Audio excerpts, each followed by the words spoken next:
All right, all right, all right.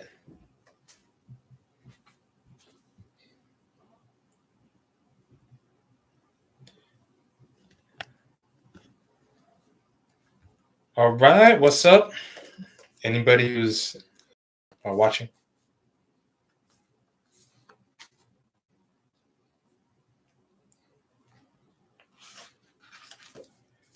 All right, I'm going to read some more of my favorite book here on Managing Yourself by Clayton M. Christensen. Great book if you want to learn how to, or if you have any issues with like focusing, or if you ever feel tired, this book will help you with that.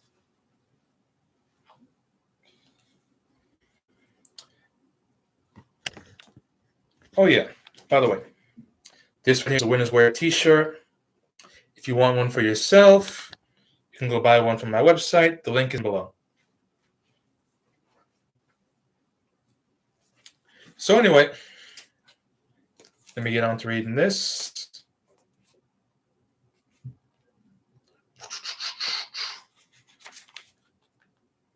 All right.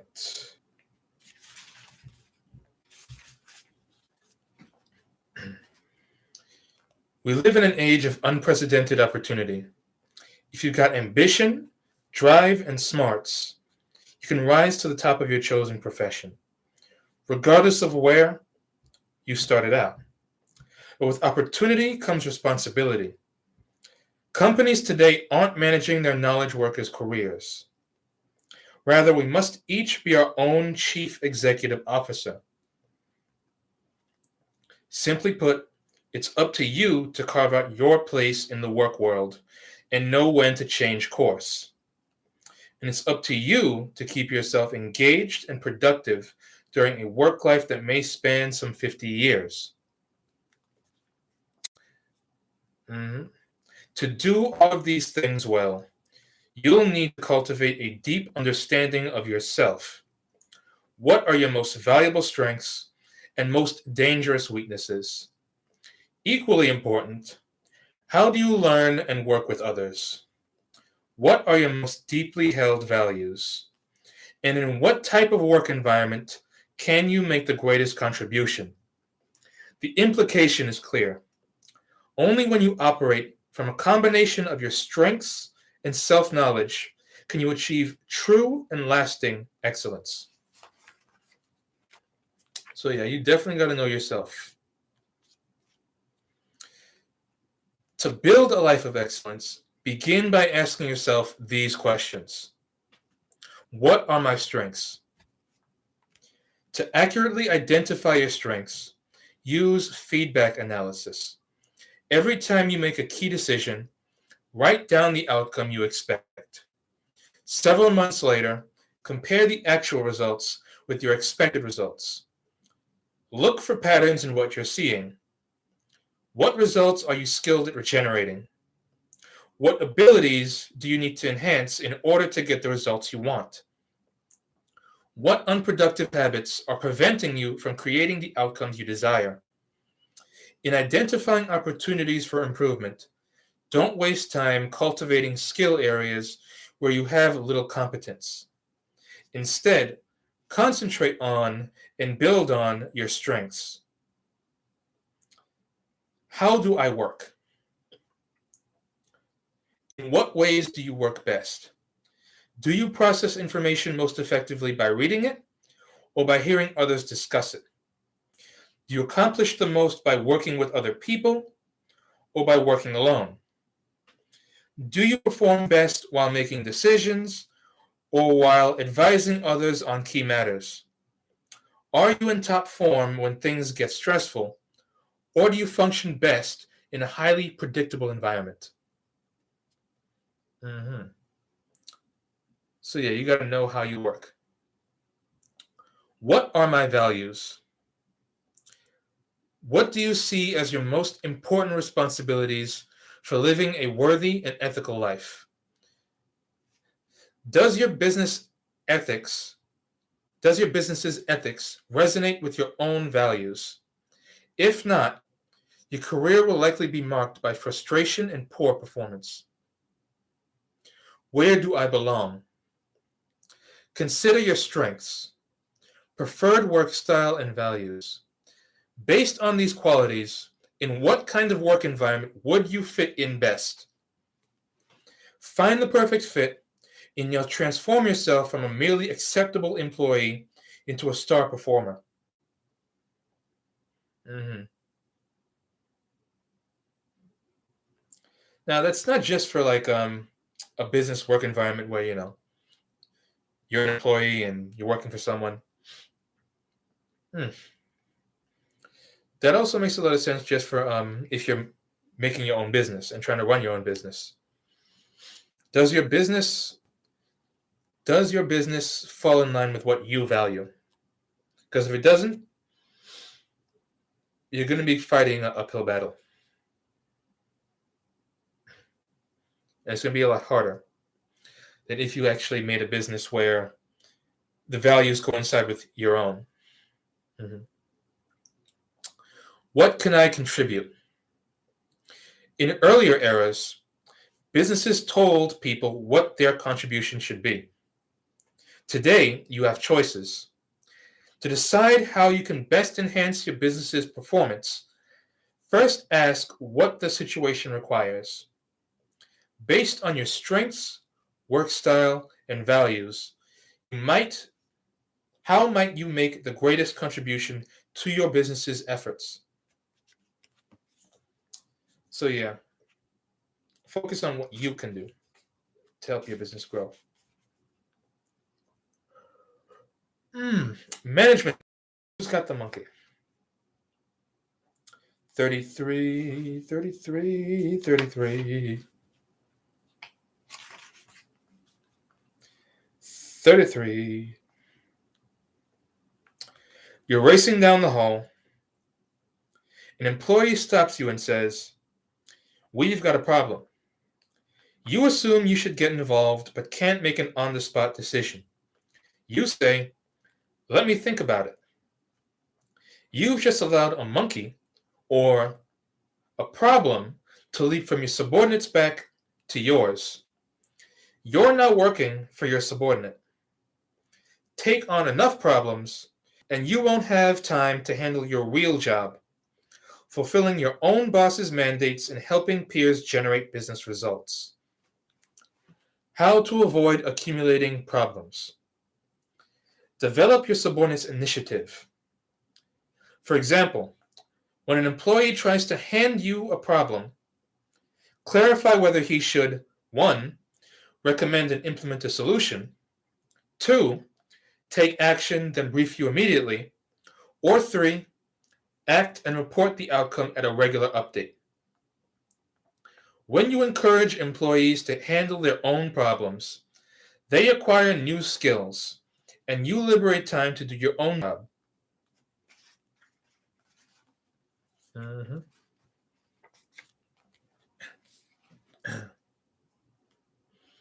It's not going to be pleasant anyway, so just do it. How to return monkeys or problems to their proper owners. Make appointments to deal with monkeys or deal with problems. Avoid discussing any problem on an ad hoc basis. That basically means out of the blue. For example, when you pass a subordinate in the hallway, you won't convey the proper seriousness. Instead, schedule an appointment to deal with the issue. Specify level of initiative. Your employees can exercise 5 levels of initiative in handling on-the-job problems. From lowest to highest, the levels are 1. Wait until told what to do. 2. Ask what to do. 3. Recommend an action, then with your approval, implement it. 4. Take independent action, but advise you at once. 5. Take independent action and update you through a routine procedure. When an employee brings a problem to you, outlaw use of level 1 or 2. Agree on and assign level 3, 4, or 5 to the problem. Take no more than 15 minutes to discuss any problem. Agree on a status update. After deciding how to proceed, agree on a time and place when the employee will give you a progress report. Examine your own motives. Some managers secretly worry that if they encourage subordinates to take more initiative, they'll appear less strong, more vulnerable, and less useful. Instead, cultivate an inward sense of security that frees you to relinquish direct control and support employees' growth. Develop employee skills. Employees try to hand off problems when they lack the desire or ability to handle them. Help employees develop needed problem-solving skills. Initially, it's more time-consuming than tackling problems yourself, but it saves time in the long run. Foster trust.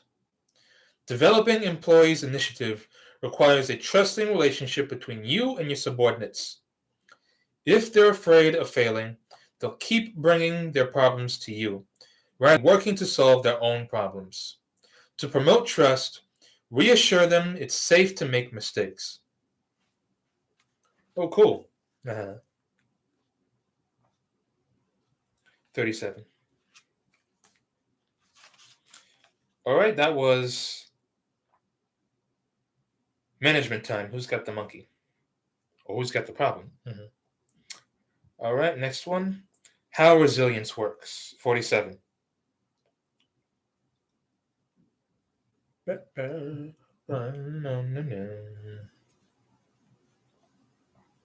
47. All right, how resilience works. These are dark days.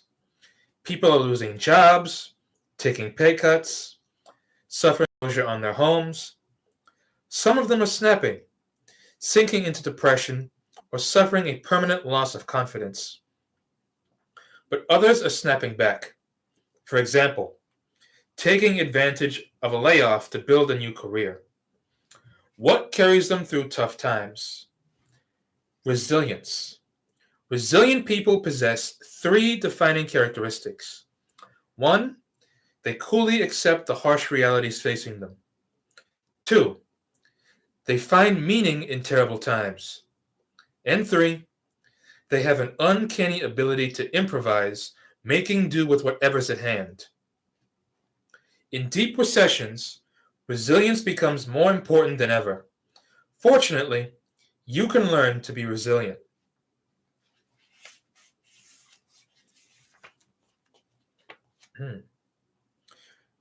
Resilience can help you survive and recover from even the most brutal experiences. To cultivate resilience, apply these practices. Face down reality. Instead of slipping into denial to cope with hardship, take a sober, down-to-earth view of the reality of your situation. You'll prepare yourself to act in ways that enable you to endure, training yourself to survive before the fact.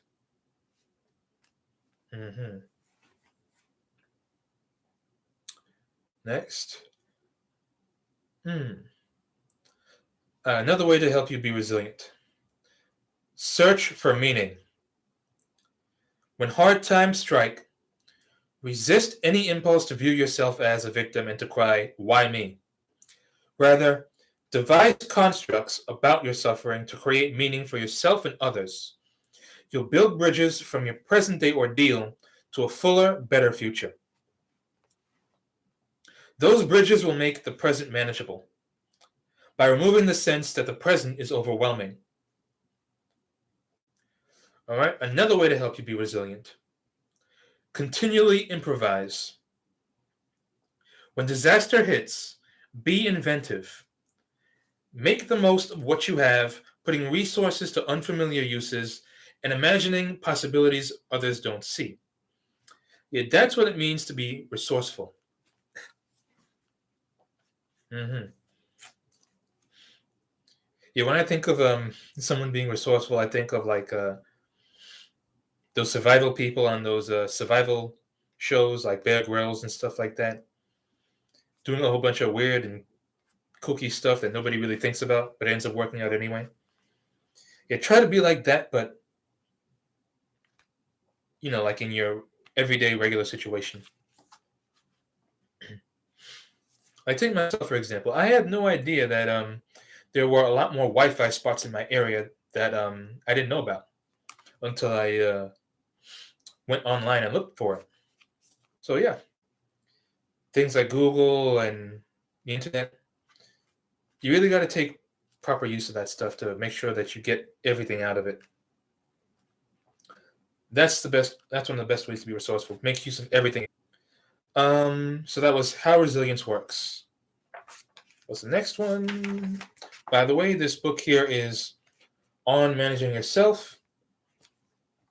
If you ever have, if you're ever working and you have issues focusing, or you find yourself getting exhausted, I recommend getting this book. Really helps with that. Oh, and if you're interested in the shirt here and want one for yourself, you can get one from my website. It's in the description below. It's the Winners Wear t-shirt. This is an Ankh here, and this is the Eye of Heru. If you want one for yourself, you can get one on my website. Link is in the description. Just click on the link. Anyway, back to reading this. All right, so that was how resilience works. Manage your energy, not your time. 61. Let's find that one.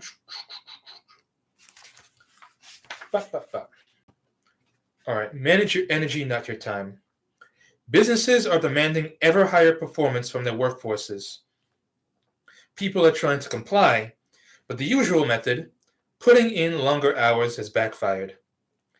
They're getting exhausted, disengaged, and sick, and they're defecting to healthier job environments. Longer days at the office don't work because time is a limited resource. But personal energy is renewable. By fostering deceptively simple rituals that help employees regularly replenish their energy, businesses build workers' physical, emotional, and mental resilience. These rituals include taking brief breaks at specific intervals throughout the day, expressing appreciation to others, reducing interruptions, and spending more time on activities people do best and enjoy most. Help your employees systematically rejuvenate their personal energy, and the benefits go straight to your bottom line. Mhm. So basically, what that means is, if you have someone working under you, or even if you're working with someone, um, you scratch their back, and they'll scratch yours. Basically, so win-win situation. All right. So these are some ways to help in renewing 4 dimensions of personal energy. Physical energy, how to help replenish that. Enhance your sleep by setting an earlier bedtime and reducing alcohol use. Oh yeah, I have a big problem with that one. Not alcohol, I don't drink alcohol. I have a problem with going to bed and at the right time. Because you see, the thing is, if you have to set an alarm clock to wake up, you're not getting enough sleep, because the alarm clock is waking you out of your deep REM sleep. And when you do that, you're going to wake up feeling groggy and tired. And it's going to take you about like a good portion of the day, at least a good like 2 to 3 hours to really get yourself out of that groggy state. So instead of having to deal with that every morning, see what it's like if you go to bed at an early time and wake up naturally without the use of an alarm clock.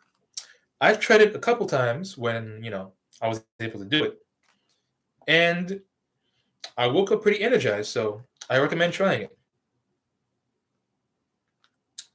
All right, so now to the next one. Reduce stress by engaging in cardiovascular activity at least 3 times a week and strength training at least once. Well, I don't have a problem with that. I mean, I wouldn't really say that I go running, so cardiovascular activity is kind of a no, but strength training, yeah. I think I have weights right here. Eat small meals and light snacks every 3 hours. I wouldn't really say I do that. Should try it. Learn to notice signs of imminent energy flagging, including restlessness, yawning, hunger, and difficulty concentrating. Yeah, that's why it's really important to take breaks. Like a short, maybe like a 5-minute break or a 10-minute break, like every hour. Because if you constantly keep going in work mode, you're eventually going to start exhausting yourself, and because you're exhausted, you will end up producing less. So work isn't really going to get the job done. Work, set some time to relax and replenish that energy, then keep working. You have to learn how to manage yourself. Particularly when it comes to works that take like a long time to finish. It's more of a marathon type of mindset than sprinting. Instead of going all out, you have to pace yourself.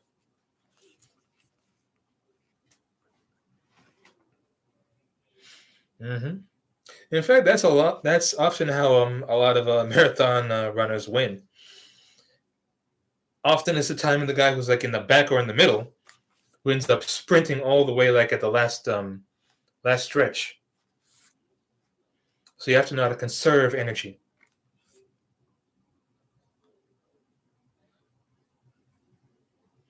Yeah, I'm talking about what I want to talk about, so that's fine by me. This is Marshall. If y'all want to join me, then nice. Exactamundo. I mean, it's a two-way streak, but mainly, like, it should be for like the audience and for the YouTuber themselves, but like the YouTuber is the one who's putting all the work in to entertain you guys. So I'm like, there should be some direction from the YouTuber. Anyway, take brief but regular breaks away from your desk at 90 to 120-minute intervals throughout the day. How to replenish emotional energy. Diffuse negative emotions like irritability, impatience, anxiety, or insecurity through deep abdominal breathing. Fuel positive emotions in yourself and others by regularly expressing appreciation to others in detailed, specific terms through notes, emails, calls, or conversations. Look at upsetting situations through new lenses. Adopt a reverse lens to ask, what would the other person in this conflict say? And how might he be right? Use a long lens to ask, how will I likely view this situation in 6 months? Employ a wide lens to ask, how can I grow and learn from this situation?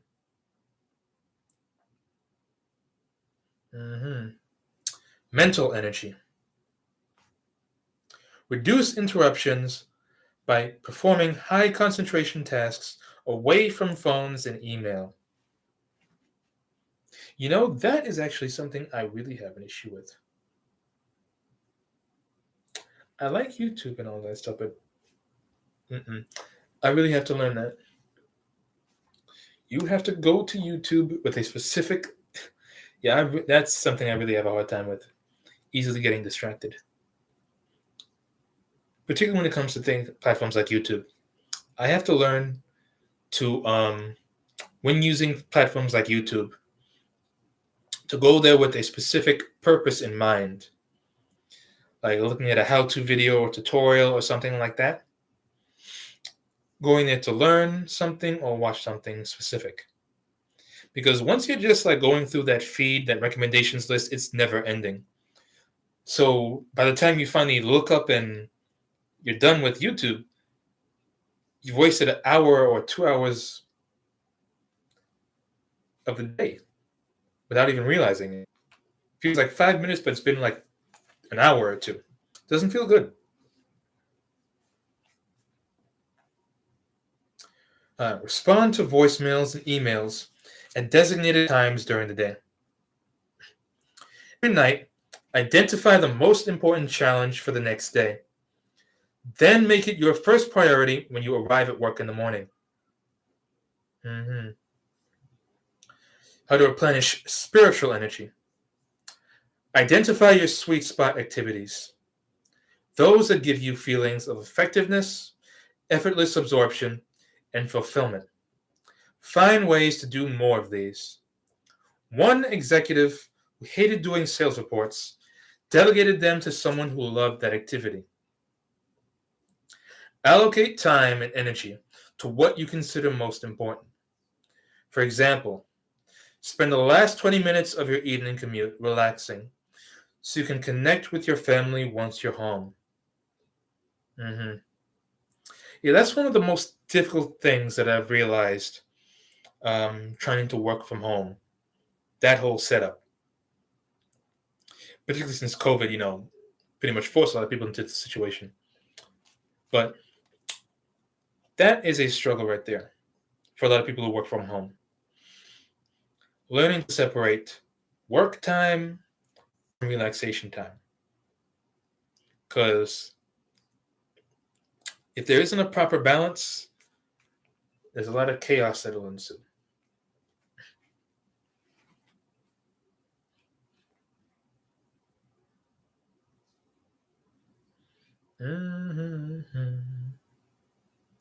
Oh, what was that? Live your core values. For instance,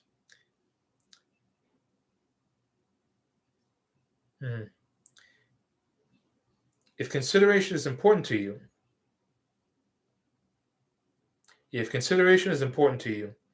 but you're perpetually late for meetings, practice intentionally showing up 5 minutes early for meetings. How companies can help. To support energy renewal rituals in your firm, build renewal rooms where people can go relax and refuel. Subsidize gym memberships. Encourage managers to gather employees for midday workouts. Suggest that people stop checking emails during meetings.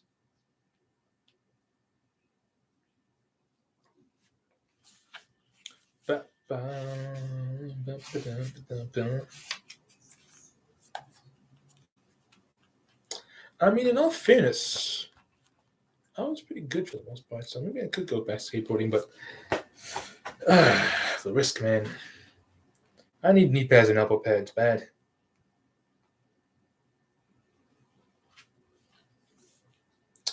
Okay. I think that's the best way.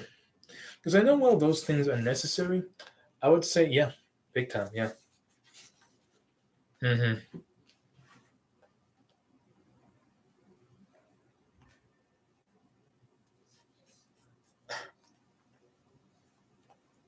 Oh.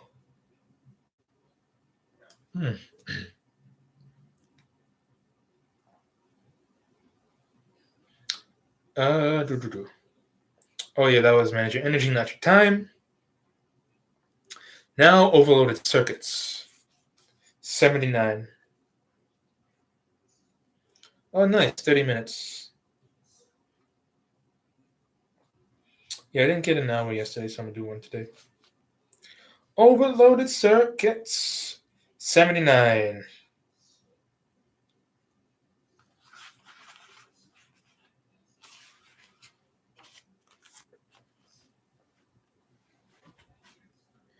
Frenzied executives who fidget through meetings, miss appointments, and jab the elevator's door close button aren't crazy people, just crazed.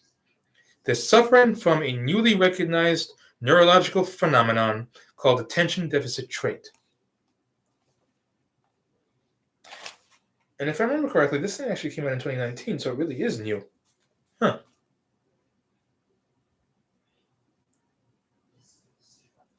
Marked by distractibility, inner frenzy, and impatience, ADT prevents managers from clarifying priorities, making smart decisions, and prevents them from managing their time. This insidious condition turns otherwise talented performers into underachievers, and it's reaching epidemic proportions. ADT isn't an illness or character defect like ADD. It's our brain's natural response to exploding demands on our time and attention. As data increasingly floods our brains, we lose our ability to solve problems and handle the unknown. Creativity shrivels, mistakes multiply. Some sufferers eventually melt down. How to control ADT's ravaging impact on performance. Foster positive emotions by connecting face to face with people you like throughout the day. Take physical care of your brain by getting enough sleep, eating healthfully, and exercising regularly. Organize for ADT. Designating part of each day for thinking and planning, and setting up your office to foster mental functioning. For example, keeping part of your desk clear at all times.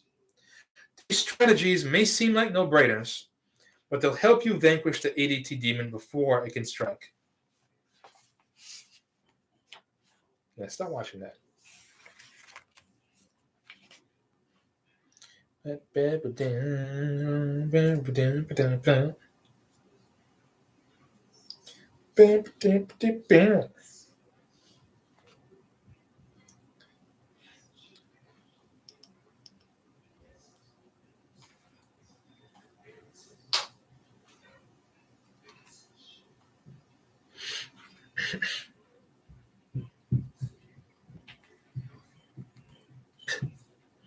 How can you combat ADT?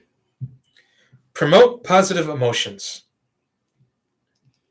Negative emotions, especially fear, can hamper productive brain functioning.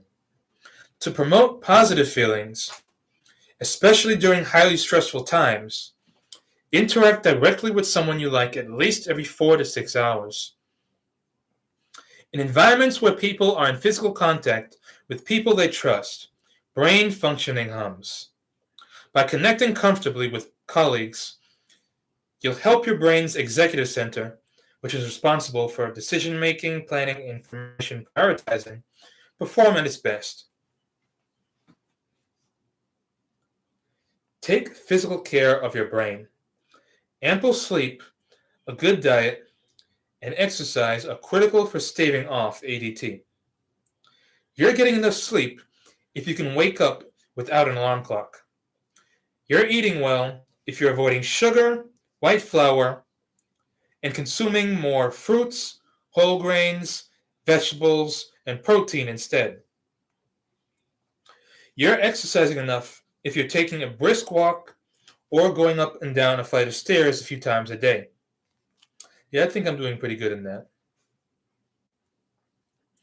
Organize for ADT. Instead of getting sucked into the vortex of email or voicemail first thing in the morning, attend to a critical task. With paperwork, apply the Ohio rule. Handle it only once. Whenever you do crucial work during times of the day when you perform at your best, use whatever small strategies help you function well mentally, whether it's listening to music or functioning around, whether it's listening to music or walking around while working, or even drawing during meetings. And before you leave for the day, list 3 to 5 priority items you'll need to address tomorrow. With what your company can do.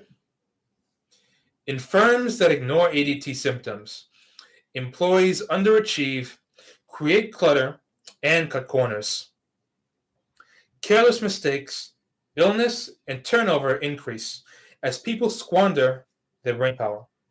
To counteract ADT and harness employees' brain power, invest in amenities that foster a positive, productive atmosphere.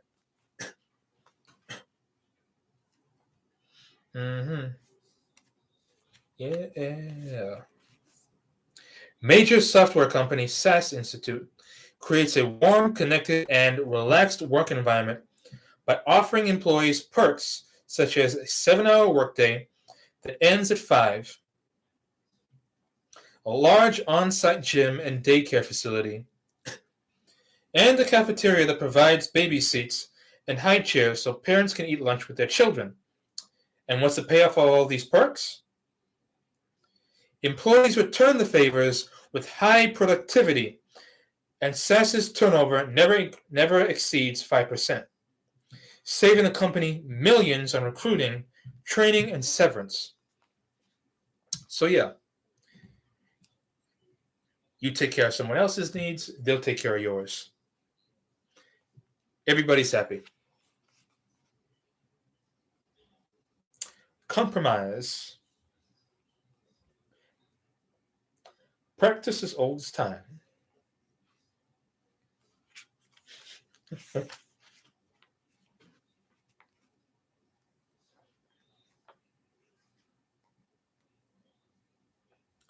All right. Be a better leader, have a richer life. 1997. All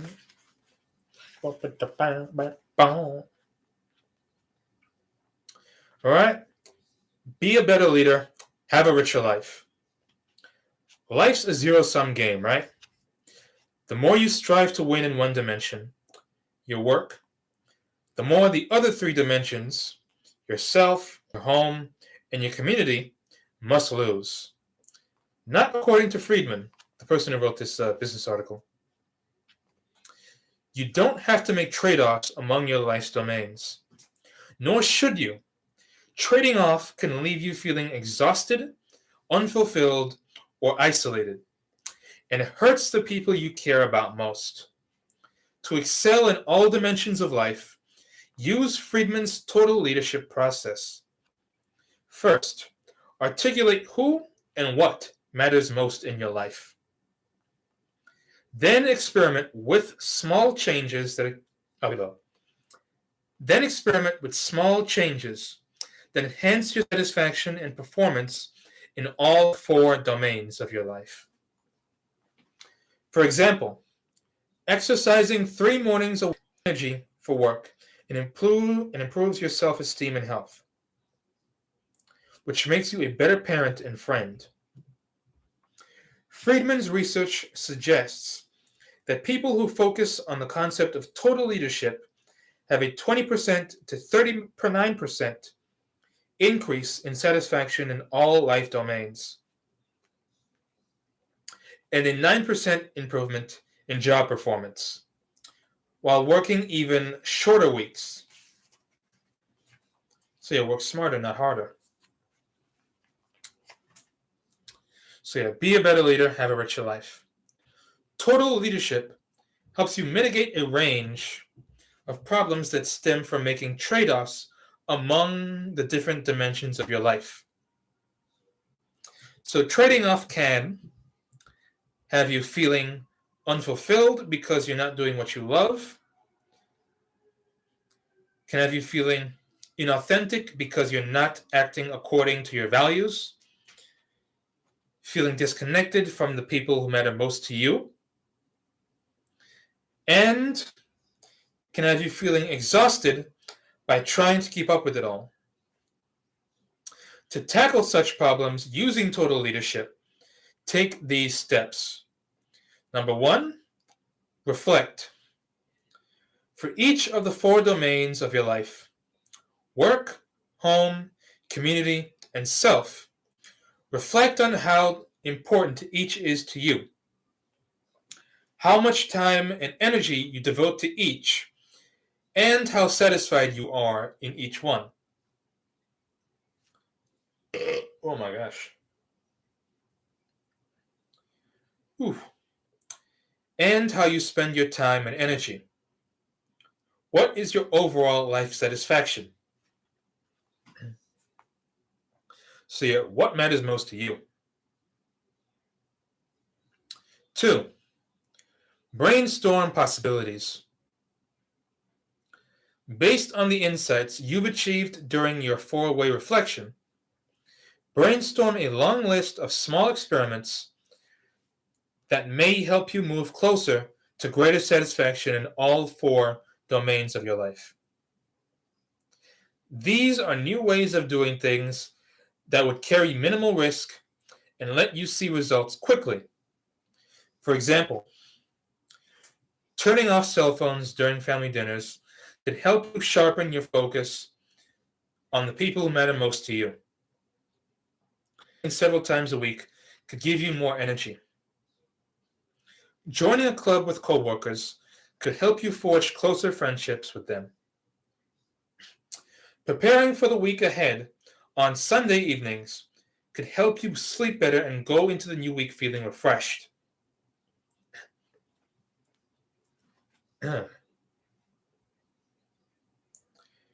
3. Choose experiments. Narrow the list of experiments you've brainstormed to the three most promising. These experiments should improve your satisfaction and performance in all 4 dimensions of your life. These experiments should have effects viewed as positive by the people who matter most to you in every dimension of your life. And these experiments should also be the most costly in regret and missed opportunities if you don't do them. And they should also position you to practice skills you most want to develop and do more of what you want to be doing.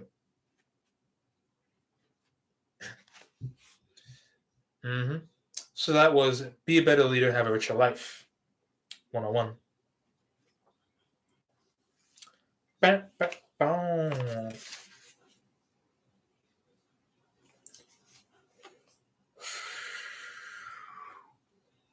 need some water.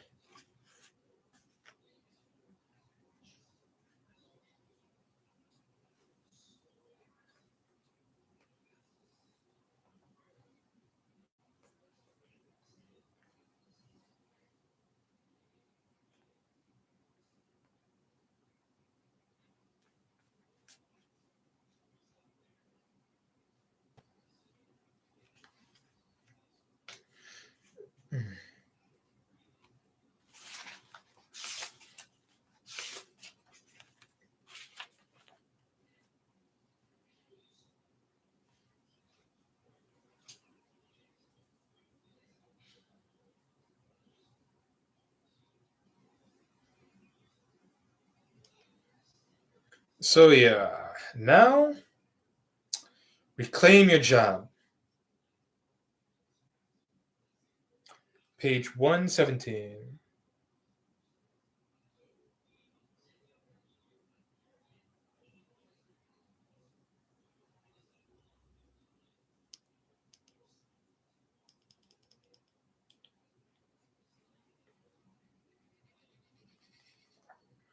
All right.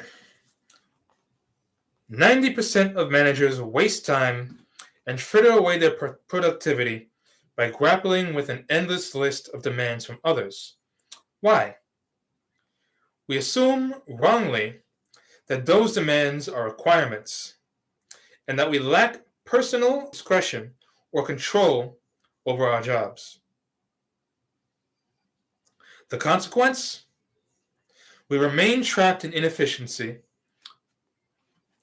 but we can escape this trap if we learn how to grasp opportunities, trust our own judgment, and methodically fulfill personal goals that tally with our business's objectives.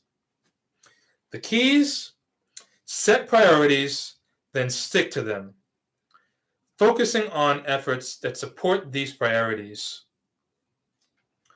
Overcome resource constraints by attacking goals strategically, demonstrating success at every step, and develop a range of alternatives to exploit when a plan A fails.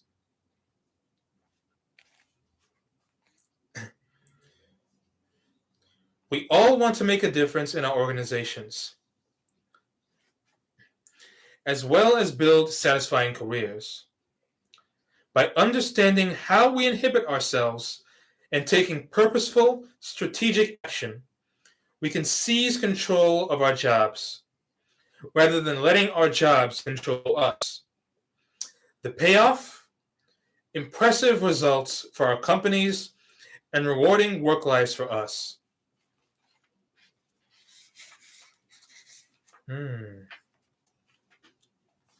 Oh man. I'm sorry, man, but even though that's Spider-Man, I can only think about that is straight up Ratchet and Clank, man. All right, all right, all right. What was I thinking of? Oh yeah, man, I gotta have like a whole playlist of that.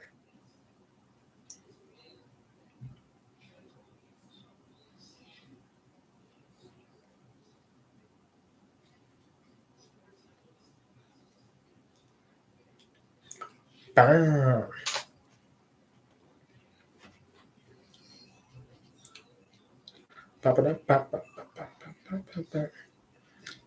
All right. To reclaim your job and better support your company's priorities, apply 3 strategies. Prioritize demands.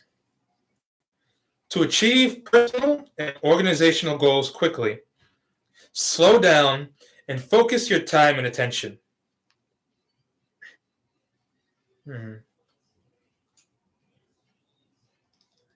Example: McKinsey Associate Principal Jessica Spugin took on too many projects that had little connection to her skills and interests. Result? Her project teams rated her second from the bottom among her peers. Realizing her desire to be indispensable sprang from lack of confidence. Realizing her desire to be indispensable sprang from a lack of confidence. Spugin took steps to manage demands. She clarified her goal to become a partner. Then she set long-term priorities supporting that goal. She began managing her own development. For example, choosing assignments that most interested her. And she started orchestrating her time, meeting only with people who really needed her, and working on long-term projects during months when she traveled less. Her reward: she scored second from the top in her peer group and was named a McKinsey partner. So yeah, she set a goal, she took steps in order to reach that goal, and she achieved it. So yeah, that's what you got to do. Take the proper steps necessary to reach your goals.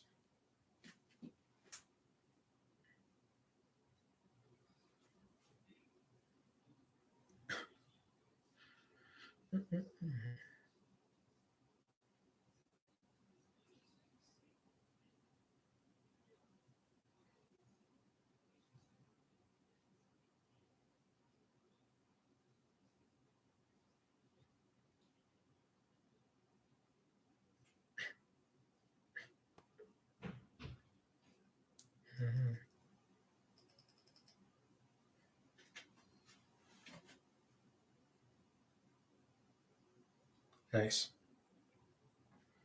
Liberate resources.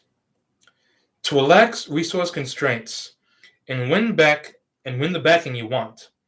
Attack your goals strategically. Be patient. The process can take years. Oh yeah, tell me about it.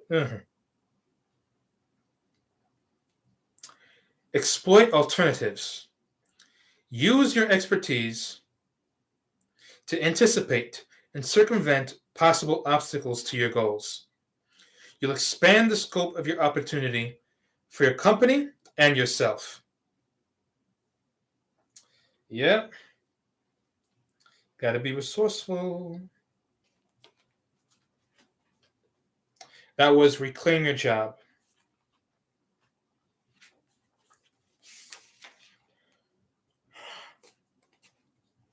Now I'm reading Moments of Greatness, Entering the Fundamental State. Hmm.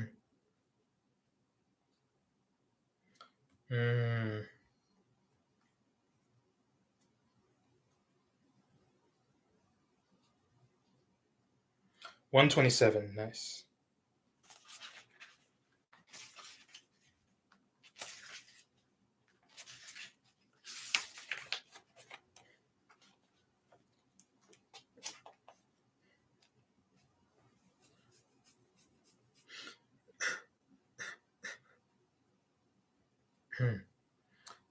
Yeah, moments of greatness.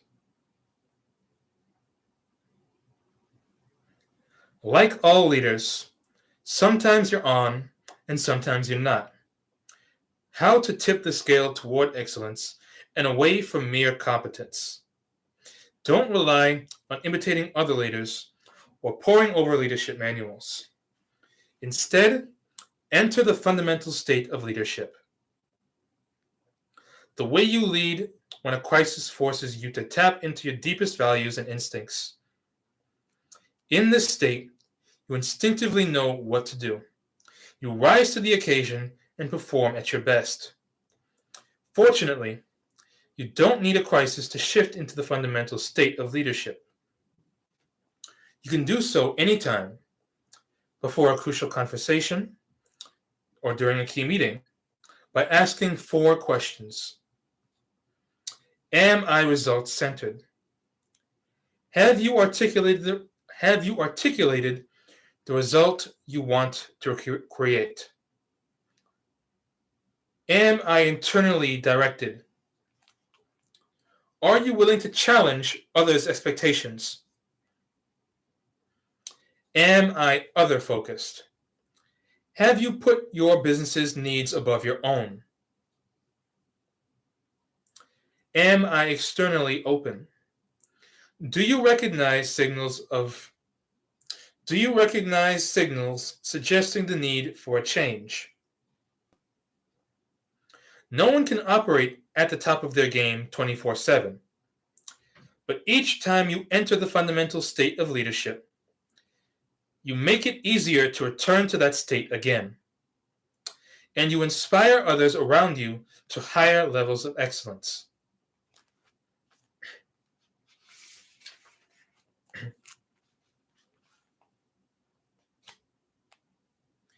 To enter the fundamental state of leadership, apply these steps. 1. Recognize you've already been there. You've faced great challenges before. And in surmounting them, you've entered the fundamental state. By recalling these moments as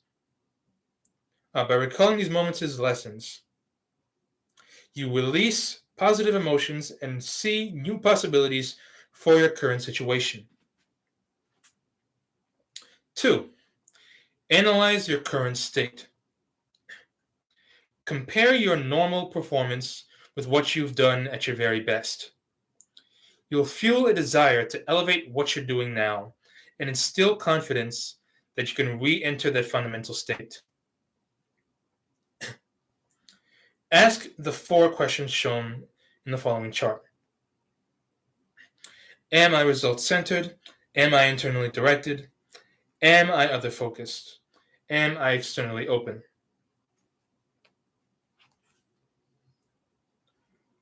All right, that was nice. That was Moments of Greatness, Entering the Fundamental State. Now, what to ask the person in the mirror. 147.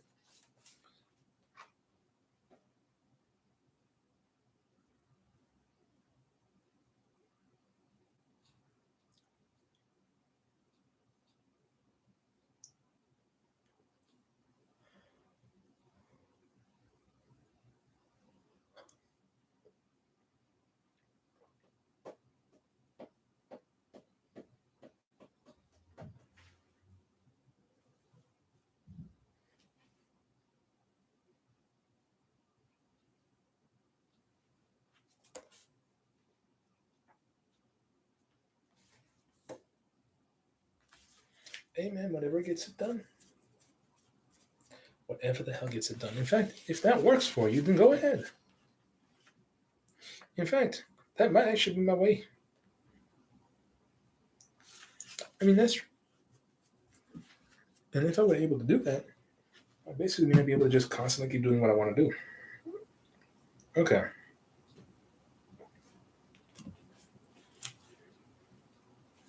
$147.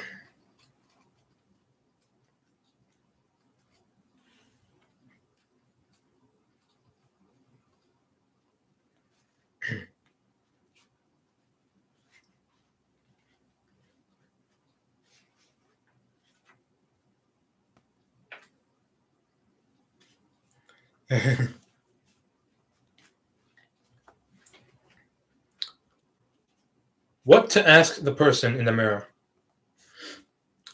If you're like most managers, the higher you go up the corporate ladder, the harder it is to get candid feedback on your performance.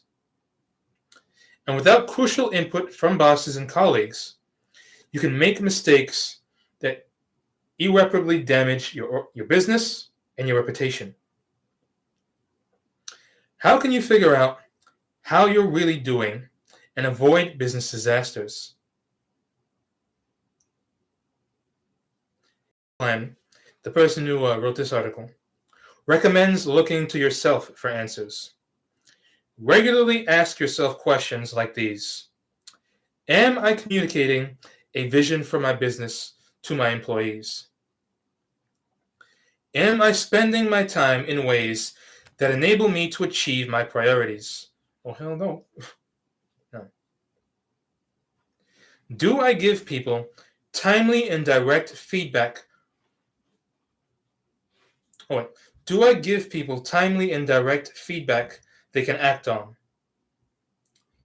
And how do I behave under pressure? Mm-hmm. Are you doing a live? Yeah. Mm-hmm. It's far more important to ask the right questions than to have all the answers. By applying this process, you tackle the leadership challenges that inevitably arise during the course of your career and craft new plans for staying on your game. Mm-hmm.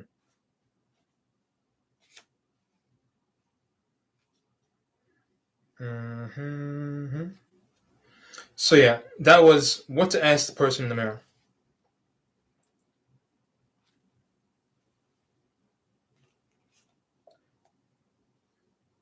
Oh, wait, let me get that. Yeah. All right. Employees want to know where their business is going and what they need to focus on in order to help drive the business. As the world changes, they want to know how the vision and priorities might change. Managing time. Tracking your use of time can reveal startling, even horrifying disconnects between your top priorities and your actions. Such disconnects send confusing messages to employees about your true priorities. Feedback. Employees want truthful, direct. Excuse me.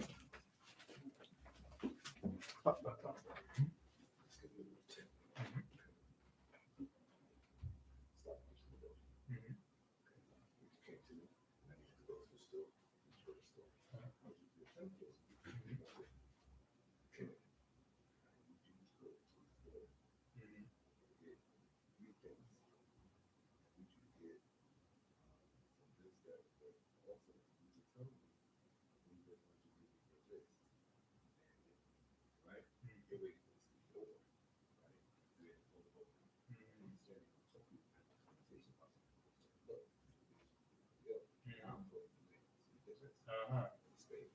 Right.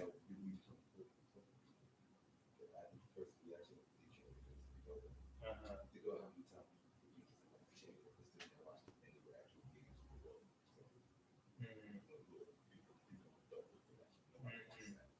Right.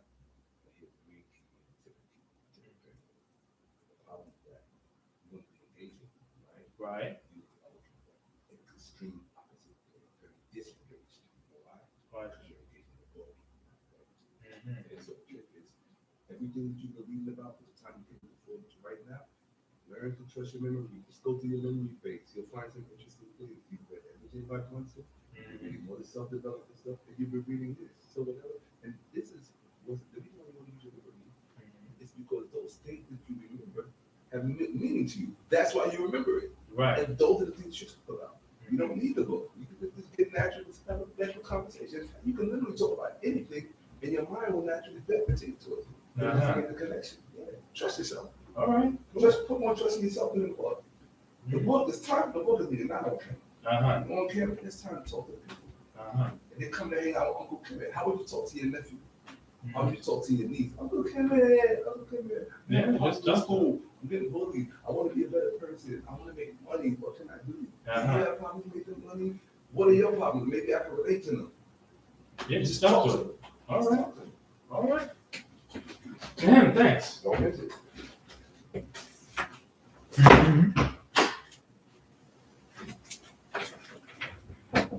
Mhm. Ba, ba, ba, ba, ba, ba, ba.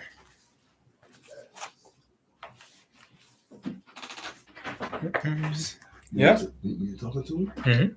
just in your mind, think, I'm talking to Stephen. I'm talking to just think about people. I'm talking to Boy. I'm Mhm. talking to Ashley. Yeah. And just have a natural conversation like that. Oh, yeah, sure. Well, in fact, I think something even nicer that I think would work for me is just Or pretend you talking to the girl you want to meet because she might be watching. sure, but I was actually. Can you fix that, by the way? Thank you. I was thinking of actually looking at small things that interest me in the book and just talking and expanding about it, because that I can do. Just speaking from mind. Mm-hmm. Mm-hmm. So, what was I thinking about now? Hmm.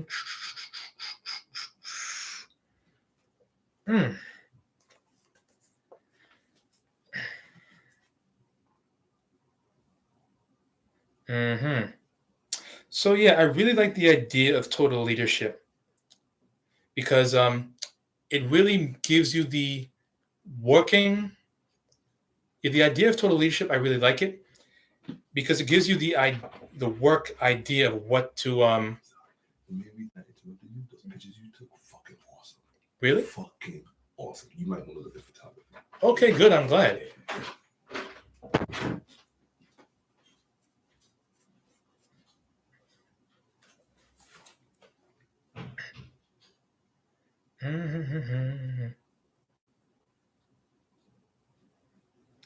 Oh yeah, man! Wow. So yeah, one of the hardest things to do when working from home is staying energized and being able to do it all. And one of the best ways to help stay energized when trying to run your own business is learning about ways to keep your focus and how to replenish your own energy. And some of the best ways to actually do that is by setting specific times throughout the day where you take like maybe a 5 or 10 minute break. So like maybe you work for an hour or two, and then at the top of every hour or two, take like a 5 or 10 minute break. Read a book, get a snack, do a little workout, whatever the heck. Heck, even draw or doodle or something. Just do whatever can help you relax in that moment. And then after like 5 or 10 minutes is up, go back to work. I know it seems like a simple thing, but small things like that really help you stay focused and engaged when working. Because if you just keep constantly working hour after hour after hour, that's how you end up experiencing burnout. And trust me, you do not want burnout. Because you end up overworking yourself, feeling tired and exhausted, and you're trying to do that to keep working and producing results, but because you're burned out, you end up producing very little results. So it's best to try and manage yourself and your time, and especially your energy. That way you take care of yourself while also producing the results you need to.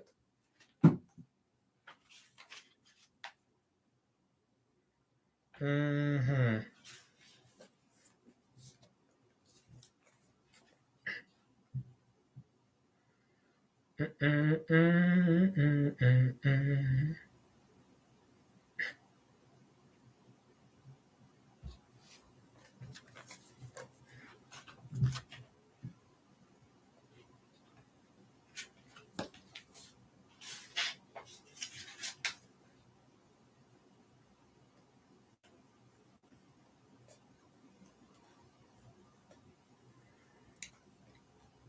Ba-ba-ba-ba.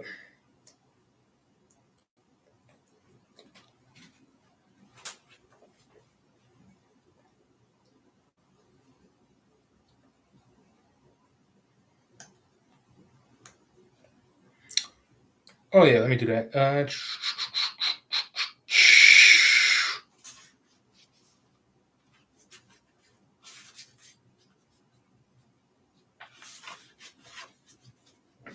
Got 13.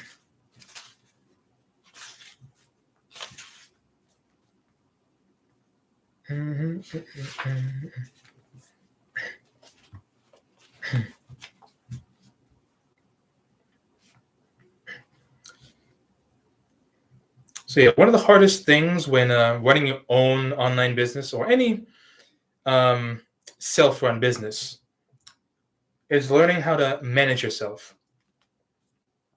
Because here's the thing: in a regular job, you clock in, you clock out. You go home, sleep, do what you want to do, come back, and you clock in. So there's like a separation, right?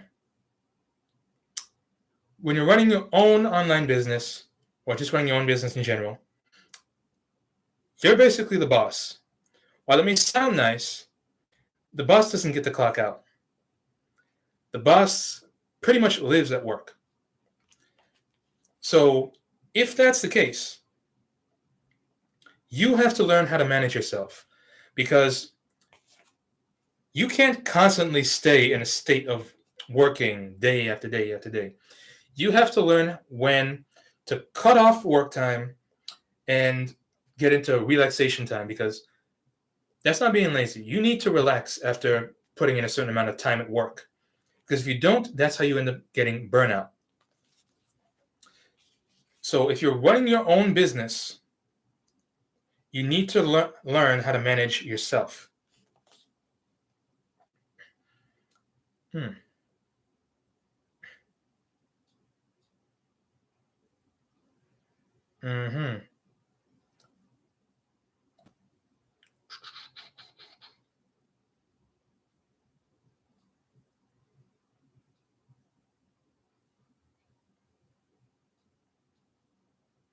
Mm-hmm. Everybody's eating tin hats.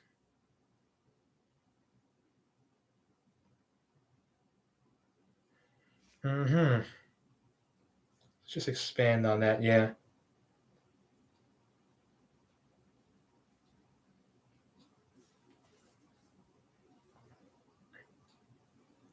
So yeah, if you're ever thinking of business ideas, because if you're not sure on what kind of business you want to have,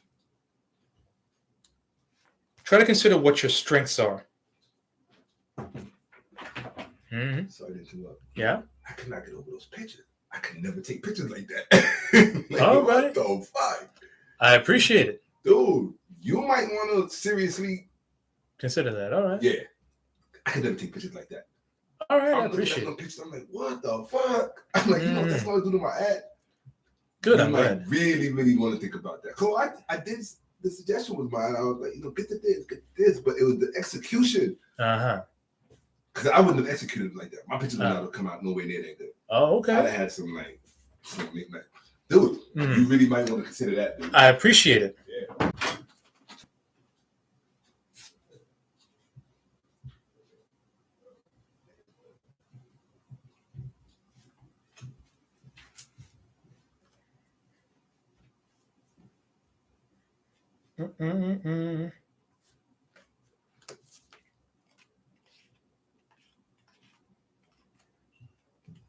Oh, what a challenge.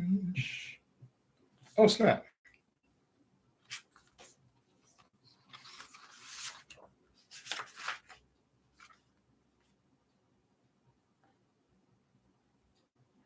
Mm-hmm.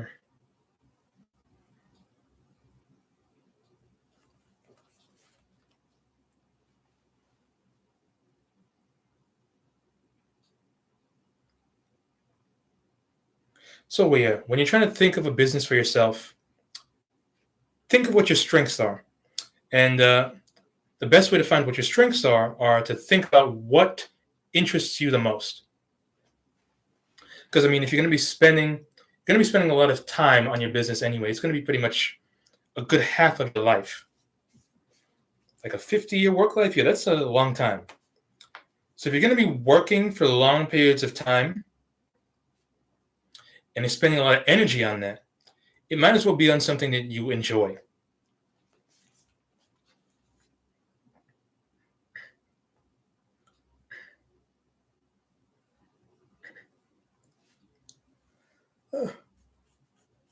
Now, if you end up enjoying something that you may not think that you're particularly good at, like say for me example, like skateboarding or guitar, singing, music, stuff like that. If you like those kind of things, but you don't think that you're particularly good at it, um, think about what you could actually do to improve on those skills. Because even though you may not be particularly good at it now, if you're consistent and constantly work at it, you'll eventually reach a certain point of competence where you could actually um, make a business on that. Like one motivational that I heard Arnold say, Arnold Schwarzenegger, of course, got 24 hours in a day, and how do you use those hours? You spend like 1 hour a day on practicing guitar or skateboarding or fighting or whatever the heck you enjoy doing. You'll end up getting a lot more competent as the time goes on, as the days goes on. So if you just keep constantly working at something, you'll eventually get competent at it.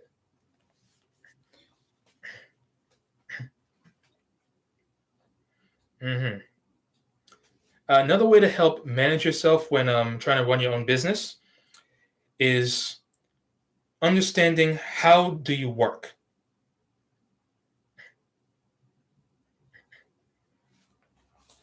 I know people process information differently. Like, do you process it best by like seeing visual information? Because I know I'm kind of like that as well. Like in school, no matter how many times the teacher would try to explain something to me, I wouldn't really get it too well. Sometimes, yeah, if I kind of understood the concept, but if it was something new, not so much. It wasn't really until they worked it out on the board and did examples of it did I say like, oh, that's how you do it. So yeah, when trying to learn new things for your business and trying to see how to best make it work, it's best to understand how you work best and how do you best learn.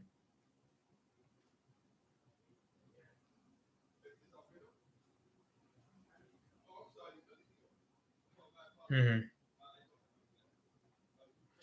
Yeah, another thing to remember in understanding how you work. Do you work best in a stressful environment or a very predictable environment? Because I certainly would say that I work best in a predictable environment. If it's stressful, I'm constantly like my cortisol is high. I'm often stressed out. I would say the majority of people do not really work well when in a stressed out environment. Now, I personally think that I've gotten a lot better at it, but the thing is, it's not really me working well in a stressful environment. It's me being relaxed and trying to stay focused in a stressful environment. So even though the environment itself is stressful, I'm saying things in my head and doing things to keep myself relaxed in a relaxed state. So I guess I might work well in a stressful environment, but that's only because I'm really trying to keep myself relaxed. It's like kind of the same thing when it's like kind of the same thing with like police horses. When they first get them, they're all stressed out by any little noise or thing that touches them and stuff like that. They're easily stressed out. But after like a couple weeks of training, like they blow horns on them, make a lot of loud noises, stuff like that to startle them.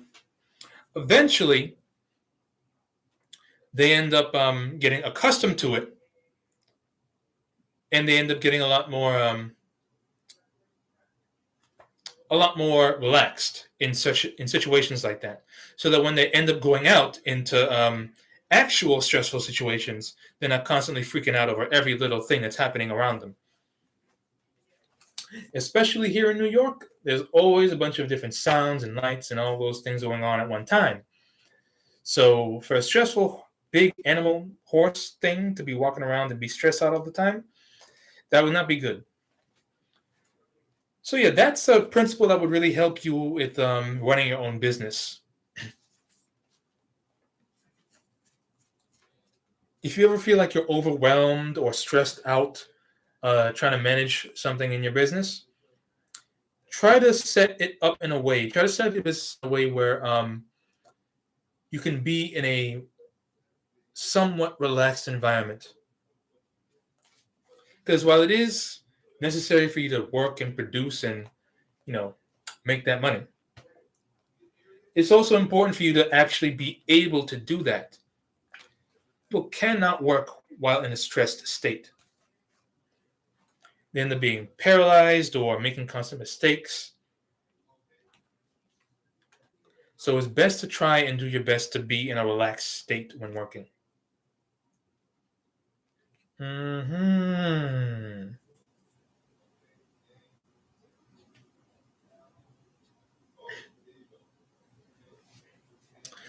Where do I belong?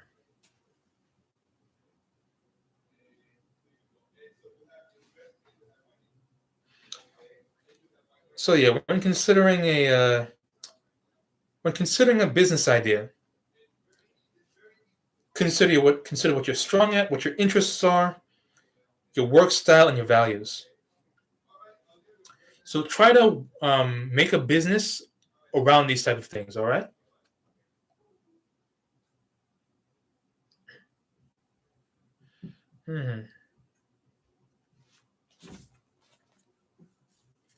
So yeah, when trying to make a business, try to focus on things that go with your core values, works with your work style, and also works on your strengths and things that you like. Because if you're constantly trying to work on something that you don't agree with or you don't really have an interest in, that's when you're trying to draw on your willpower. And as I've recently learned, willpower is like a finite thing. It needs to be replenished every now and then. So if you keep constantly tugging at it, eventually you're going to run out. So it's best when making your own business. Ooh, cramp.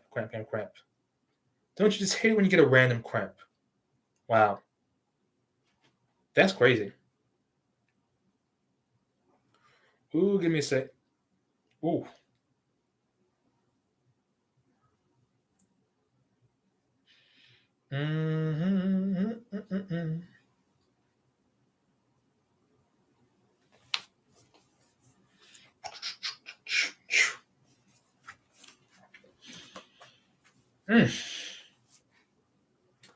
Oh yeah, something I recently realized. I know a lot of kids in schools today often get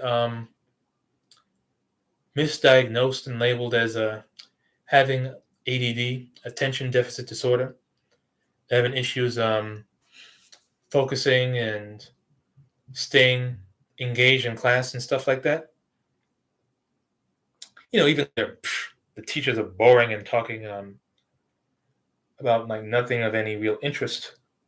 Like if you're trying to get kids to learn about a rather boring subject, at least a teacher can make an effort to try and make themselves somewhat interesting when trying to teach. It can help. I would say I had a teacher or two like that. Well, yeah, particularly my science teacher back in 7th grade. He was fun. He was always trying to make science somewhat interesting.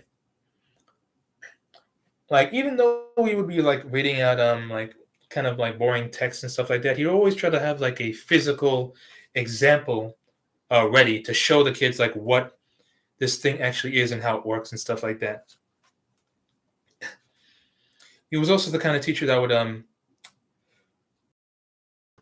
do like fun little experiments in class, little physics stuff too, to really get you interested in science. Those are the best kind of teachers, man. The ones that get you interested in the subject. Yeah, it's the student's responsibility to learn and get the knowledge that they need to progress. But it makes it a whole lot easier when both the teacher and the student are actually trying to make things work here.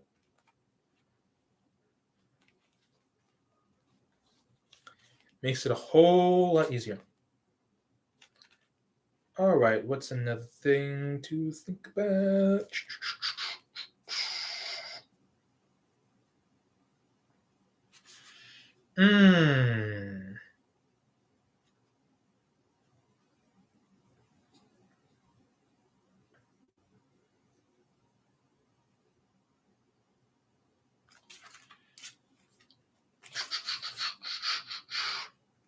Oh yeah, 61.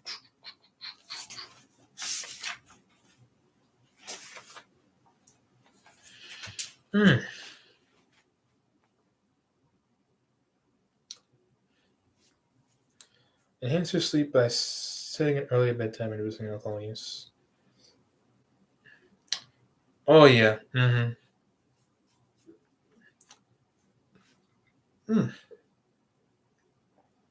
So if you're ever working and you ever feel like exhausted or tired for no apparent reason,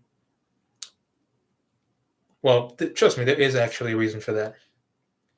And the way you can actually figure out how or what that issue might be in why you're actually tired is try a couple of tests to see what could actually be the issue. One thing for me is certainly getting proper sleep. A lot of the time, I end up getting in a busy mode at night. Sometimes, like at night, I'm engaged in something and I don't really get tired, so I end up staying up a lot later than I should, and I end up losing out on sleep, waking up, going to bed late, and then waking up early. You end up losing out on sleep. And because you end up losing out on sleep, you end up tired and exhausted the next day, which also ends up leading to you being a whole lot less productive. That's not good. So one of the best ways to help you stay energized throughout the day, so you can, so that'll help you focus on your business and staying energized throughout the day working on your business, is setting an earlier bedtime. I personally recommend a good 6-7 hours of sleep. That way you're fully energized during the next day when you got to work. I don't think people really need a full 8 hours, do they? I don't think they do. Yeah, I think when you're a whole lot younger, you really need a lot more sleep. I think babies actually end up sleeping a good 10 to 12 hours. Didn't even know about that. Reduce stress by counting masculine activity at least 3 times a week and strength training at least once. All right, so good thing to help you get back your energy when you're when you feel tired during the day, when you're trying to work on your business. Another good thing that would help with that, reducing your stress, is engaging in different types of exercises. I would say cardiovascular exercises like running, jogging, stuff like that. And also strength training, like doing weights, push-ups, calisthenics. Exercising really helps lower your anxiety levels and reduce your stress. Doing that consistently throughout the week will help you work a lot more effectively and be relaxed. And when you're in a more relaxed state, it's a lot easier to work longer hours. So yeah, those things are pretty much correlated, correlate with one another. Being effective and relaxed during your work also means keeping your body energized and keeping the blood flowing. So you want to try to stay exercising at least a couple times a week. I would recommend heck, I know some exercise professionals like to say like do this and this at this time of the week, or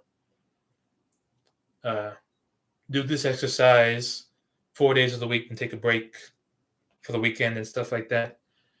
I think it's best to exercise every day, but have a specific regimen, like nothing too intensive, just so you could do it every day so the body has a chance to recover.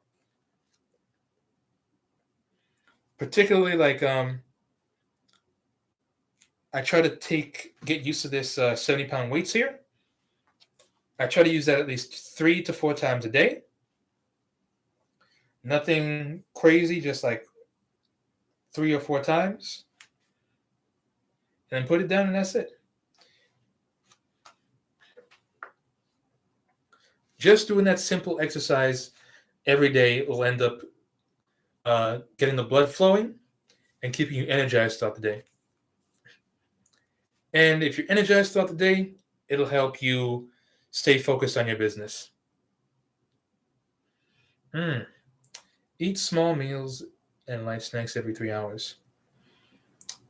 Yeah, that's actually the thing that'll end up getting in your way if you're working long hours at your business. If you ever find yourself getting hungry all the time, you might have some bad eating habits. Like, particularly for me, a lot of the times I end up eating just like breakfast and dinner. Now, there's nothing wrong with that. But the thing is, when I eat breakfast and dinner, I often eat like a big portion during the day and a big portion at night.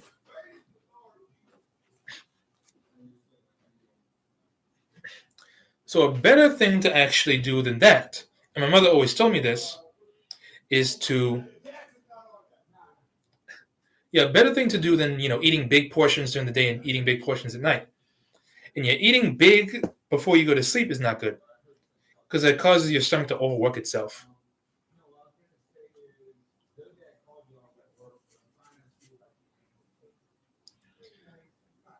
So the better thing to do than stuffing all that food in on one time is to make smaller portions. Your stomach is only really so big. It's it's basically the size of your fist. So your stomach really doesn't need all that much.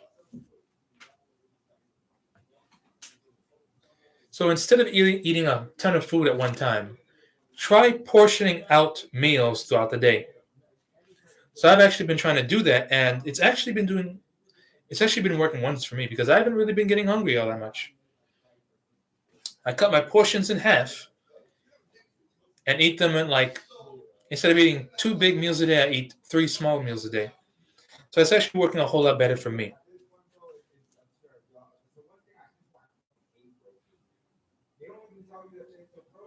didn't even know I was dealing with a broker until all of a sudden he's like, oh, I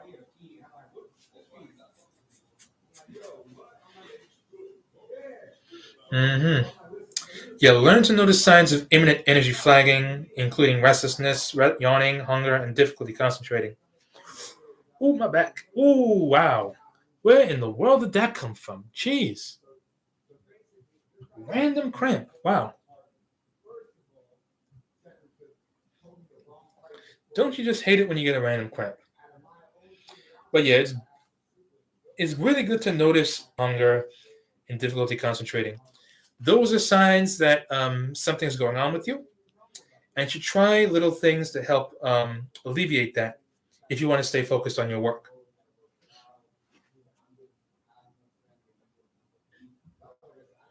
Hmm.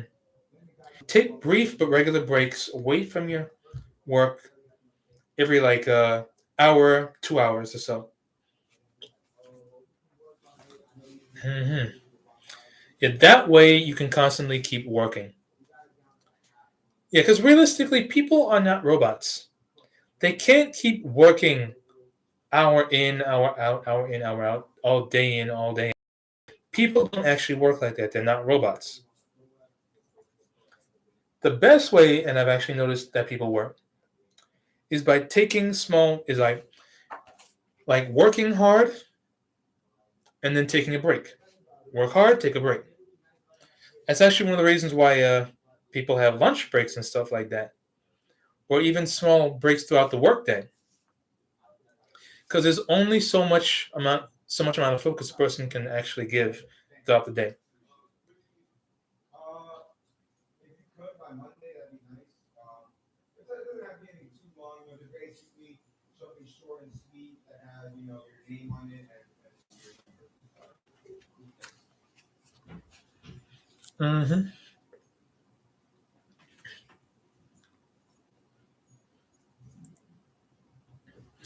Now, if you're running your own business, it's really important to have the proper emotions going on if you're working with anybody else, or even just working with your own, just engaging with your own customers. Try to make sure to diffuse negative emotions, things like irritability, impatience, anxiety, or even insecurity. Things that will help with that is like meditating, deep abdominal breathing, listening to lo-fi. Yeah, lo-fi is really good, by the way. It's very calming music, or even ambient music. If you have like a very stressful work, a very stressful like work environment, you really got to do your best to try and take your stress levels down. And the best way to do that is to constantly reintroducing, relaxing things that relax you.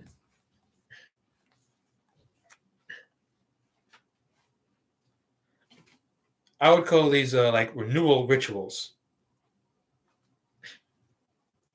because that's basically what those little things do. People like to think like it's. Some people might like to think that's like being lazy and not taking their work seriously and stuff like that.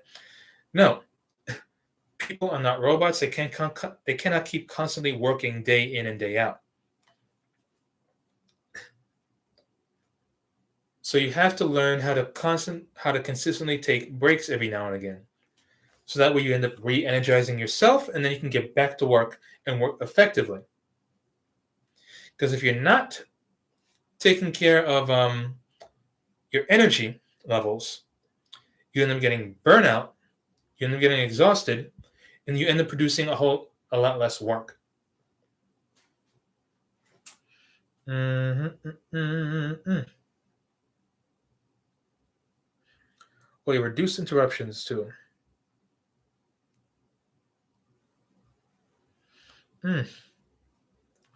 Oh yeah, good thing to help keep you focused on tasks. Tasks, the best thing that would help. Another thing that would help you stay focused on your tasks is every night identify the most important challenge for the next day. Maybe write out like a little list or something, and then make it your first priority when you arrive at work in the morning. So that way, when you arrive at work in the morning, you already know what you need to do. Instead of, being like me, trying to wing it all the time. Yeah, that's a bad habit I need to get out of, winging it. Because when you wing it, a lot of times you end up forgetting like little things here and there. So one of the best things to help you stay focused and effective with your work is writing things down. Particularly when you're trying to get certain things done the next day, write it down the night before.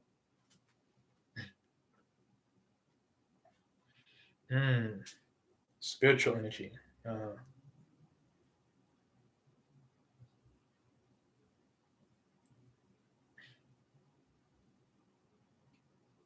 So yeah, identify your sweet spot activities.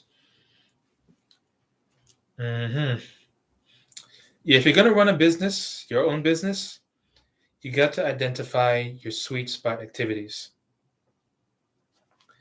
These are things that always hold your interest.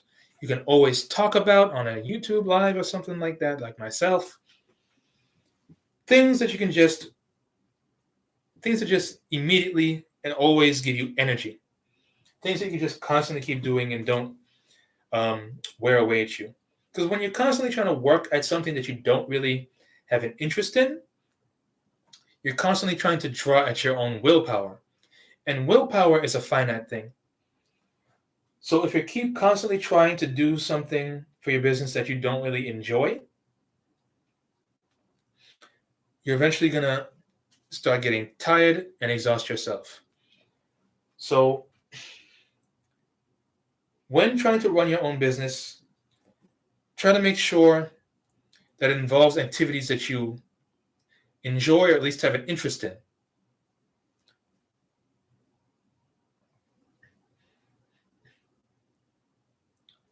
Or if doing these activities will help you get something that you're interested in.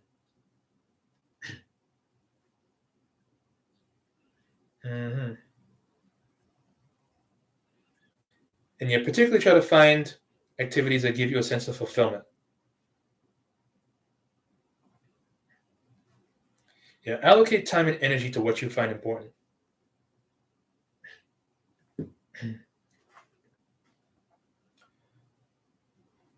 So yeah, after like a hard day at work, and you really value time, really value dinner time with your family or something like that, because that's the time of the day when you be done with work and just kick it with the kids, have time with your wife and kids and stuff like that. Your family's important.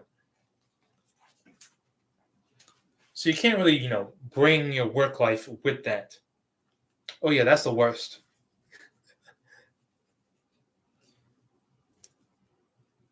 Yeah, imagine that. People trying to spend time with their family, but they're actually on their phone trying to do work or on their laptop or something. Now, if you're going to do something, do it the way it's supposed to be done. If you're spending your time with family, actually spend time with them, engage with them, so you're interested in them, show that you're interested in their day, what they were up to, stuff like that. Tell them how your day was, what you were up to. Engage with your family and show them that you're interested in their life.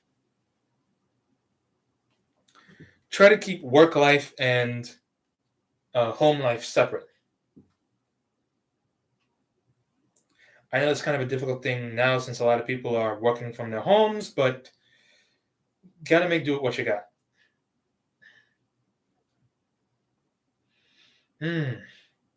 Yeah, live your core values.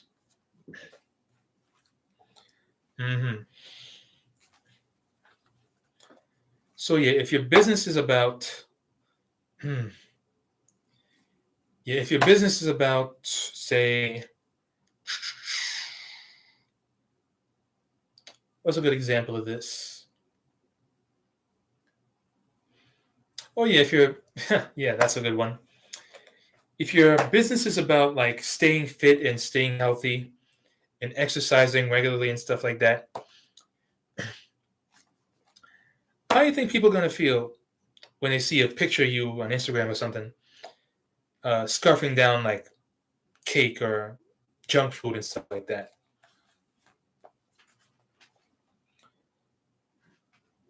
What people are actually seeing of you, you're not actually doing. Staying healthy, eating healthy, exercising, stuff like that. It's kind of like oh yeah, that's a funny image right there. Yeah, imagine like a fat, unhealthy looking doctor trying to advise you on how to be healthy. I'm sure most sane people will try to like walk out of that appointment. Because by that point, people don't feel like the person knows what they're talking about. So if you want to have an effective business, live your core values. What does your business stand for? If your business stands for something, stick to what that business stands for. If that business stands for eating healthy diets, having a healthy body, having a strong body, then you can't have a person who's running that business being, fat, unhealthy slob or something like that. So if your business has certain core values, stick to them.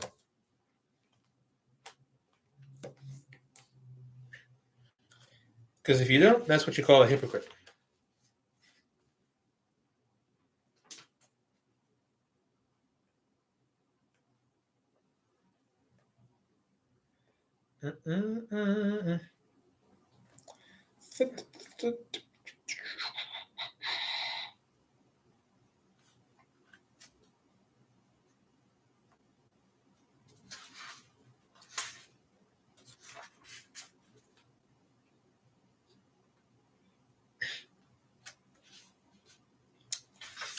Mm-hmm.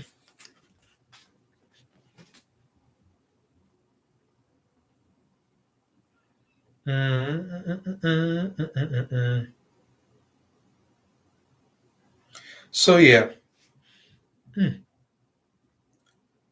if you have employees working in with your business, if people are working under you in your business,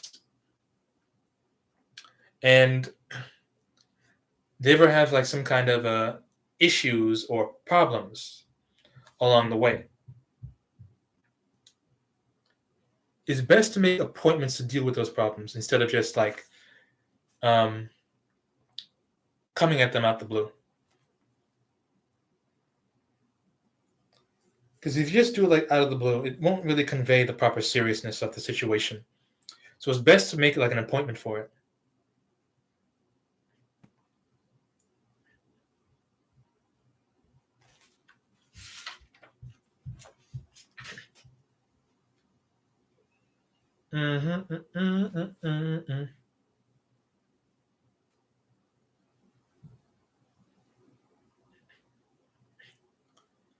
All right. Now I still want to read, but I want to talk like I talk.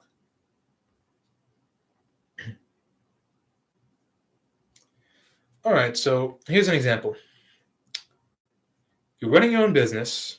You have people working under you, right?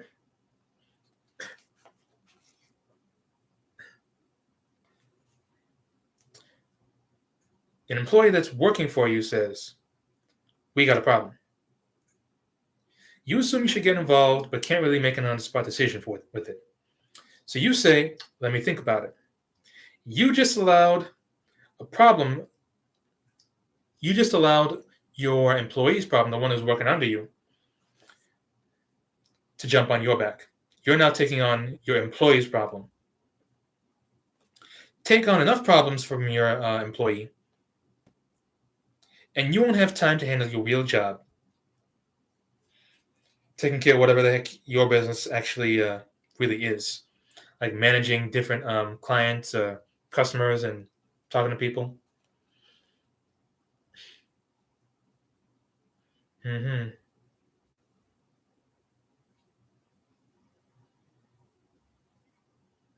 Mm-hmm. So yeah, when you're trying to work with someone else and someone's working under you, the best thing to help them, work on their own and take on their own problems is to try to develop their own sense, their own initiative. The best way to develop their own initiative is to make sure that they have a sense of security that it's okay to make mistakes and to come to you when they need help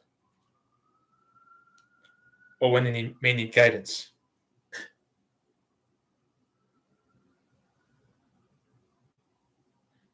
Mhm.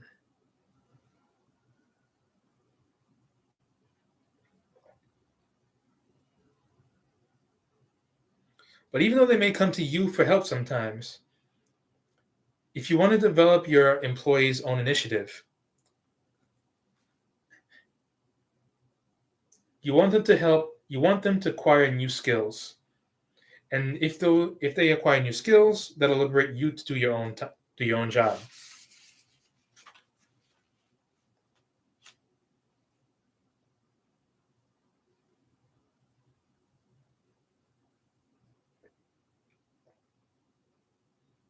Mm-hmm.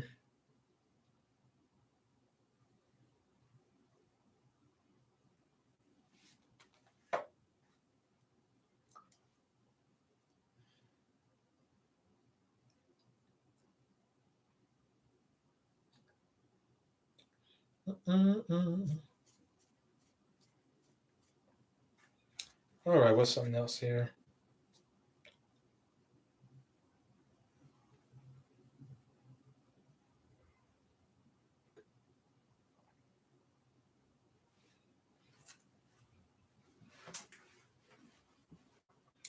Oh yeah, Deacon Frenzy.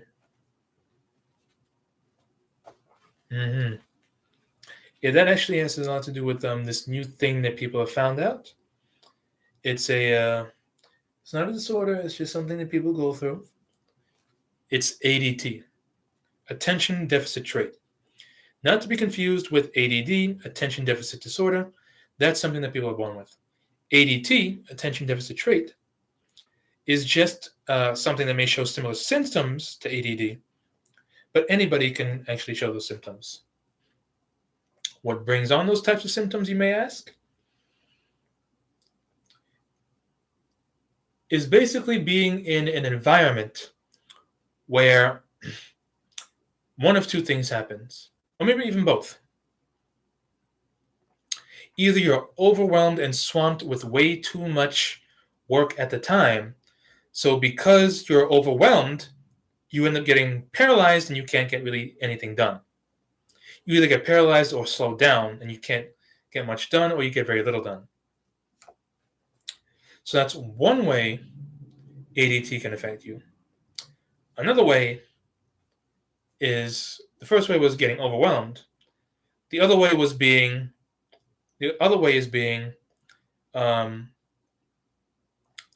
drained of your willpower while having no interest. Because see, that's the thing. You can try to work through and do things you don't want to do. But the thing is, you can only do things you don't want to do for so long. Because here's the thing, man. Desire is the seat of, how does that saying go again? I don't really know, but when people really want something, that comes from their own desire to get it. And that's how people get things done, from their own desire. If what you're doing does not come from a place of your own desire, then you're going to end up drawing on your own willpower. And willpower is a finite thing. So if you keep constantly, drawing on that, you'll eventually burn yourself out. Whereas if you're working on something that you have at least some mild interest in, or if you're doing things you don't really want to do, but those things will get you what you eventually want, then you'll actually end up getting a lot more energy to do those things. Instead of just doing something you don't want to do for No reason. Or just like working for money. Like, now that ain't really, I mean, sure, that's nice. That works for some people, but I'm like, sometimes people need a lot more of an incentive to really give their all. Mhm.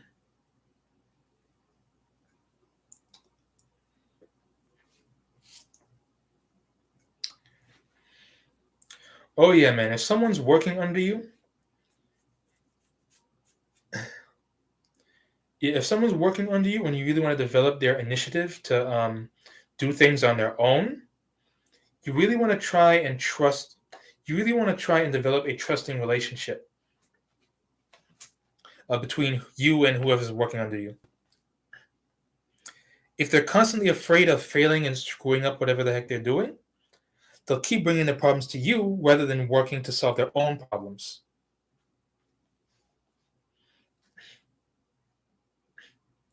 To make sure there's like a good trusting relationship between you and your employee, whoever's working under you, reassure them it's safe to make mistakes every now and again.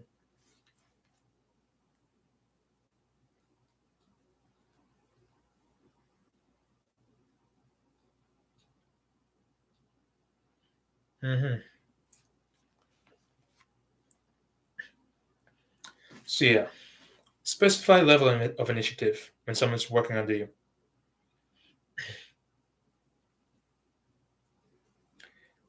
If you're running your own business and you actually have employees working for you, employees can exercise 5 levels of initiative in handling their own problems. From lowest to highest, the levels are: number 1, wait until told what to do; number 2, ask what to do; number 3, recommend an action, then with your approval, implement that action; number 4, take independent action but advise you at once; and number 5, take independent action and then update you through routine procedure. So yeah, there's different levels to people taking action on their own and taking initiative. If someone's working under you, outlaw the use of level 1 or 2. Agree on and assign level 3, 4, or 5 to the problem. So yeah, if you want someone working under you to work on their own thing, you have to make sure there's some kind of system working. Mm-hmm. So after you decided how this system would work for you and your employee, and how to proceed with that, agree on a time and place when the employee will give you a progress report.